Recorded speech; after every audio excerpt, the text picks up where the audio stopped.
ఆపివేయాలి బొగ్గు బ్లాకుల అమ్మకాన్ని,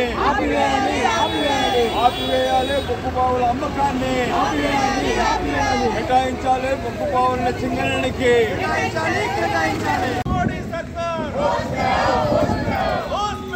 మోడీ సర్కార్.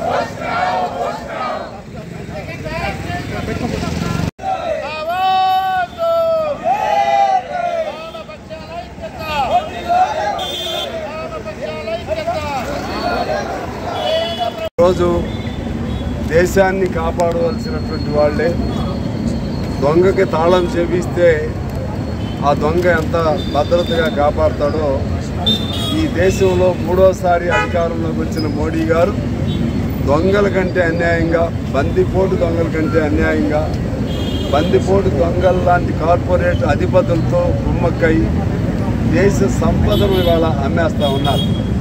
దేశ సంపదతో పాటు తెలంగాణ మన గుండె చప్పుడది, తెలంగాణ ఆస్తి, తెలంగాణ గుండె, తెలంగాణ వెలుగు సింగరేణి.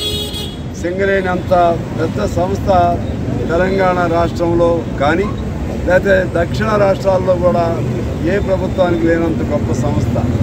దాన్ని అమ్మే హక్కు ఈ మోడీకి ఎవరిచ్చారు? మోడీ నిన్నగా మొన్న ప్రధానమంత్రి అయ్యాడు. సింగరేణి 130 సంవత్సరాల చరిత్ర. ఈ భూమి మనది, తెలంగాణ గడ్డ మనది. ఆ గడ్డ లోపల ఉన్నటువంటి నిక్షేపాలుగా ఉన్నటువంటి బొగ్గు గనులు మనవి, బొగ్గు మనది. ఈ బొగ్గును కనిపెట్టింది లేకపోతే ఆ బొగ్గుని అప్పటి నుంచి కూడా ప్రభుత్వ రంగంలో తీసుకురావడంలో కనిపెట్టింది సైంటిస్టులు అయితే, బొగ్గుని ప్రభుత్వ రంగంలో తీసుకొచ్చి కార్మికుల హక్కులు కాపాడటంలో ప్రాణాలు బలి చేసింది ఎవరై అంటే కమ్యూనిస్టు యోధులు. శేషగిరిరావు గారు లాంటి వాళ్ళు, అలాగే అనేక మంది కొమరయ్య గారు లాంటి నాయకులు, విఠలరావు గారు లాంటి వాళ్ళు, పరసా సత్యనారాయణ గారు లాంటి వాళ్ళు ఆ రోజుల్లో అనేక మంది ఉమ్మడి కమ్యూనిస్ట్ పార్టీగా ఉన్నప్పుడు, ఉమ్మడి సంఘంగా ఉన్నప్పుడు సింగరేణిని కాపాడుకుంటూ వచ్చారు. ఆ రోజు పావలా జీతం దగ్గర నుంచి గౌరవప్రదమైనటువంటి వేతనాలు ఉండే విధంగా సింగరేణిని ఒక ప్రతిష్టాత్మకమైన సంస్థగా రూపొందించారు. ఆ సింగరేణి ద్వారానే ఒకనాడు దక్షిణ రాష్ట్రాల్లో మొత్తానికి కరెంటుకి సరఫరా అవసరమయ్యే బొగ్గంతా కూడా సింగరేణి ద్వారానే నడిచేది. అటువంటి సింగరేణిని ఇవాళ ఈ అమ్మటానికి నరేంద్ర మోడీకి కానీ లేదా అంతకుముందు ఈ ఆర్డీఏ చట్టం 2015లో పెట్టినప్పుడు కేసీఆర్ చేతులు ఎత్తాడు. అంటే ఆర్డీఏ అంటే mineral mines and minerals regulatory development act. ఆ యాక్ట్ని పాస్ చేయడంలో కేసీఆర్ కూడా చేతులు ఎత్తాడు. అంటే ఏంటి? ఏ రాష్ట్రంలో ఉన్న ఆస్తులైనా సరే ఎప్పుడైనా మేము తీసుకోవచ్చు, ఏ రాష్ట్రంలో ఉన్న మైన్స్నైనా సరే ఎప్పుడైనా మేము తీసుకోవచ్చు అనే చట్టం అది.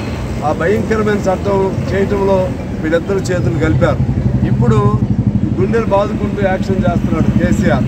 ఇవాళ నువ్వు ఎంత యాక్షన్ చేసినా మన చట్టం వాళ్ళ చేతుల్లోకి ఇచ్చేసాం. 1973లో ఇది అంతకుముందు ప్రైవేట్ వ్యక్తుల చేతుల్లో లేకపోతే కాంట్రాక్టర్ చేతుల్లో ఉన్న సింగరేణిని ఇందిరాగాంధీ గారి కాలంలో దీన్ని ప్రభుత్వ రంగంగా చేయడం జరిగింది.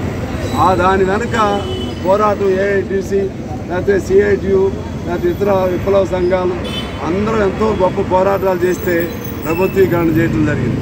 దాన్ని అమ్మే హక్కు వీళ్ళకి ఎవరిచ్చారు? ఇది మన ప్రశ్న. ఇవాళ ఇది అమ్మితేరే భవిష్యత్తు ఏమైపోతుంది?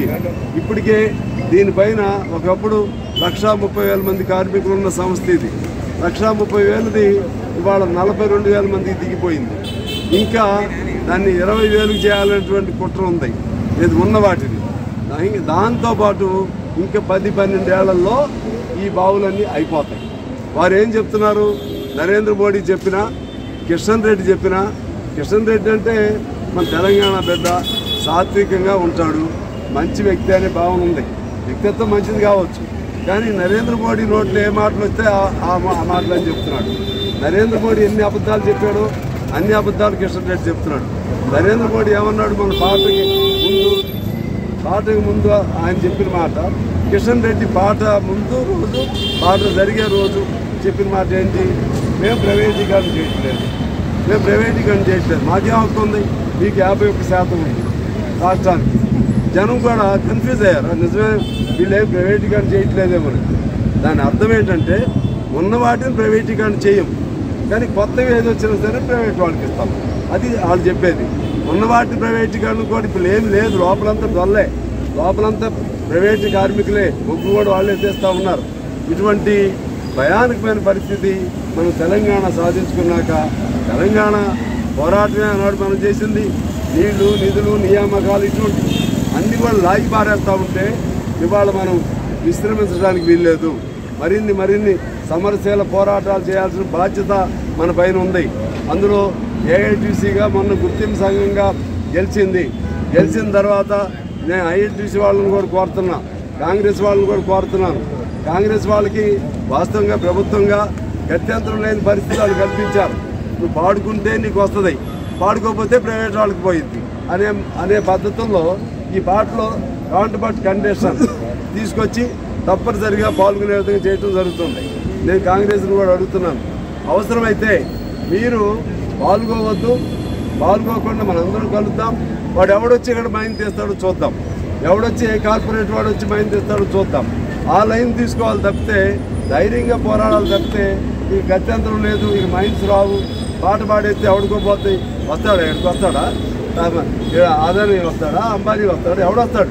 రాష్ట్ర ప్రభుత్వ సహకారం లేకుండా, ప్రజల సహకారం లేకుండా ఆ విధంగా తిరుగుబాటు చేయాలి తప్పితే, తిరగబడకుండా నరేంద్ర మోడీ ఏదో అప్లికేషన్ ఇచ్చి వచ్చారు. నిన్న అప్లికేషన్తో నరేంద్ర మోడీ లొంగుతాడా?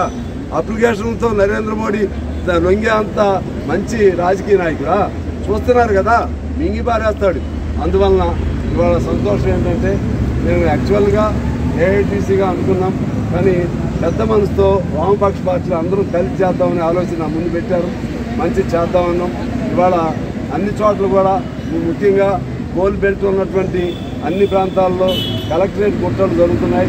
ఇక్కడ మనం సింగరేణి హెడ్ ఆఫీస్ ముందు, ఎందువల్ల నా సింగరేణి అధికారులు ఫోన్ చేశారు, మా దగ్గర పెడుతున్నారు, మీరు చేయలేని పని మేము చేస్తున్నామయ్యా, మీరేం చేయలేరు, మేము చేస్తున్నాం, మీరు హాయిగా లోపల ఏసీలో కూర్చొని ఉంది, మీ ఇబ్బంది ఏమి ఉండదు, సింగరేణి మాది కూడా, మీ దాని మీద రాళ్ళు వేయం, పగలగొట్టడం, ఇప్పుడు మీకు వ్యతిరేకం కాదు, మీరు వాళ్ళకి మీ ప్రభుత్వాలు లొంగిపోయినాయి, మీరు మాట్లాడలేరు, మాట్లాడే శక్తి మాకుంది, లేకపోతే ప్రజలకు ఎట్లా తెలుస్తుంది? మరి కలెక్టరేట్ల ముందు చేస్తే మరి కలెక్టర్ కార్యాలయాలకు సంబంధం ఏంటి? చేసేది అక్కడ ఎక్కడ చేసి మన నిరసన తెలియజేయాలంటే సరైన వేదిక కావాలి. ఆ వేదిక సింగరేణి హెడ్ క్వార్టర్ అని అనుకున్నాం. అందువల్ల మిత్రులారా, ఇవాళ వచ్చినటువంటి వామపక్ష పార్టీల అందరి నాయకులకి, కార్యకర్తలకి నేను అభినందనలు తెలియజేస్తూ, ఇది ఇప్పుడుతో అవ్వలేదు, రేపు నుంచి కూడా మళ్ళీ పలు దఫాలుగా పలు రూపాల్లో ఈ ఉద్యమం నడుస్తూ ఉంది. ఈ ఉద్యమం అయ్యే వరకు కూడా మనం అంతిమంగా మన సింగరేణి బొగ్గుబావుల్ని వేలంపాట పరిధిలోకి వెళ్లకుండా మనం కాపాడుకునే విధంగా వచ్చే వరకు కూడా, అదేవిధంగా ఇప్పటికే 2 మైన్స్ అయిపోయినాయి. ఒకటి సత్తుపల్లిలో మైన్, ఒకటి తర్వాత ఇల్లెందులోని కోయిగూడి మా ఖమ్మం జిల్లా మైన్స్ 2 కూడా అయిపోయినాయి. అంతకుముందే ఇవన్నీ గొడవ రాకముందే మన తాడిచర్లతో కూడా ఒకటి కేసీఆర్ చేసేసాడు, గప్చిప్గా చేసేసాడు. ఇవన్నీ మళ్ళీ వెనక్కి రావాలి. చట్టాలు కూడా అంగీకరించం, ట్రైబల్ ఏరియాలో ప్రైవేట్ వాడు రావడానికి వీల్లేదు. ఇవన్నీ కూడా చట్టాలు లేవు, రాజ్యాలు లేవు, రాజ్యాంగం లేదు, వాళ్ళు ఇష్టం వచ్చినట్టు చేస్తున్నారు. దీని మీద అవసరం అనుకుంటే ఇది కంటిన్యూ చేస్తూ, అవసరం అనుకుంటే మేము అందరం అనుకుని తెలంగాణ రాష్ట్ర బంధుకు కూడా మేము పిలిపిస్తామని చెప్పి మేము మనవి చేస్తూ ఉన్నాం. మరొకసారి హాజరైన మా మిత్రులందరికీ, పాత్రికేయ మిత్రులందరికీ, అధికారులకి అందరికీ నమస్కారం.